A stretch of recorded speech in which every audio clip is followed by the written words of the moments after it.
Football বিশ্বকাপের মাঝে cricket প্রেমীদের কাছে ক্রিকেট নিয়েও কিন্তু চাপা উত্তেজনা দেখা যাচ্ছে। একদিকে যেমন ইন্ডিয়া ইংল্যান্ডের ম্যাচ শুরু হবে, অন্যদিকে বাংলাদেশ জিম্বাবুয়ে। ইন্ডিয়া টি-20 সিরিজ আয়ারল্যান্ডের কাছে হেরে গিয়েছে। বাংলাদেশ একমাত্র টেস্ট জিম্বাবুয়ে খেলেছে, ইনিংস এবং 85 রানে বাংলাদেশকে মুরগি বানিয়ে ছেড়ে দিয়েছে। লজ্জাজনক হার। সেই হার নিয়ে আজকের এক্সপ্লেন করব না, তবে বাংলাদেশের কাছে ভালো সুযোগ রয়েছে। সামনে 3টে টি-20, 3টে ওয়ানডে ম্যাচ রয়েছে। 6 জুলাই থেকে ওয়ানডে ম্যাচ শুরু হচ্ছে, তবে ওয়ানডে স্কোয়াড টি-20 স্কোয়াড আলাদা রয়েছে। এবারে কিন্তু ওই আতিপাতি প্লেয়ারকে নিয়ে বাংলাদেশ জিম্বাবুয়ে ওয়ানডে এবং টি-20 খেলতে যায়নি।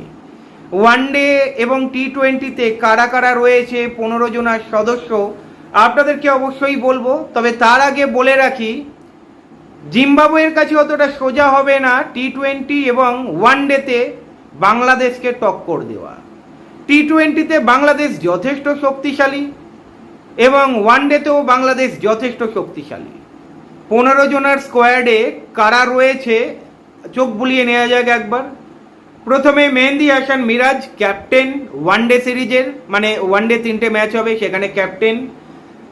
Nazmul Hasan Shanto vice captain. Liton Kumar Das wicket keeper.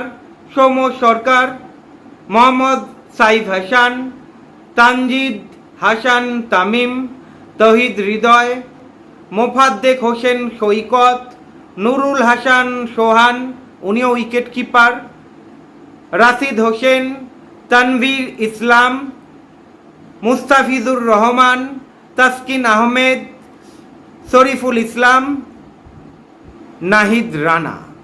মোটামুটি স্কোয়াড যেটা বললাম এইটাই থাকবে। এরপরে দেখার বিষয় 6 তারিখ থেকে শুরু হচ্ছে ওয়ানডে ম্যাচ, ওয়ানডে সিরিজ 3টে ওয়ানডে ম্যাচ হবে এবং 15 জুলাই থেকে টি-20 3টে টি-20 হবে। আপনাদের কি মনে হয় বাংলাদেশ কি হোয়াইট ওয়াশ করবে জিম্বাবুয়েকে, নাকি জিম্বাবুয়েও কাঁটায় কাঁটায় টক্কর দেবে? কমেন্ট করে জানাবেন। ভালো থাকবেন।